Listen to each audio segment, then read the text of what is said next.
Hello everyone, good morning. আমাদের বাসায় ডিম সিদ্ধটা সবাই পছন্দ করে, বাট রুটি দিয়ে ডিম সিদ্ধ কেউই খেতে চায় না। দ্যাটস তাই ভাবি যে কিভাবে একটু ওদেরকে খাওয়ানোও যাবে, আবার হচ্ছে কি একটু মজাও হবে। শুধু ডিম সিদ্ধ আসলে রুটির সাথে খেতে একটু বেমানান, ডিম পোস্ট দিয়ে খাওয়া যায়। আজকে ভাবলাম একটু ডিফারেন্ট স্টাইলে ডিম সিদ্ধটাকে আমি রান্না করি, তো আপনাদের সাথে চলেন শেয়ার করি। প্রথমে আমি তেলের মধ্যে দিয়ে দিয়েছিলাম একটু রসুন কুচি, তারপর দিয়ে দিয়েছি মোটা মোটা করে পেঁয়াজ কুচি, আর সাথে দিয়ে দিয়েছি আমি ফ্রেঞ্চ ফ্রাই। আপনারা এখানে আলু সিদ্ধ করে তারপরে এরকম লম্বা লম্বা করে কেটে দিতে পারেন বা গোল গোল করে, যে কোনো স্টাইলে।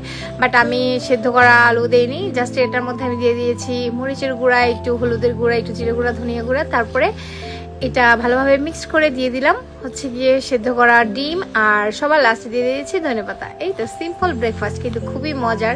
আর এই যে এটা আলু আর হচ্ছে ডিমের কুসুম ভেঙে দেওয়াতে একটু মাখো মাখো ব্যাপারটা হয়েছে। আমি এটা সার্ভ করতেছি পাউরুটির সাথে। এইটা হাতে বানানো রুটির সাথেও খুব মজা লাগবে, আর পাউরুটির সাথে তো মজা লাগবেই। তো আজকে খুবই সিম্পল ছিল ব্রেকফাস্ট, তবে খুবই মজার ছিল।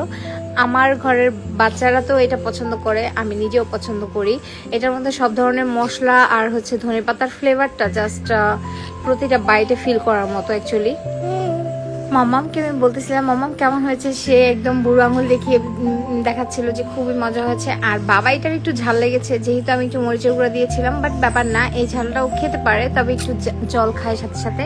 তো আজকের মতো এই পর্যন্তই, টাটা।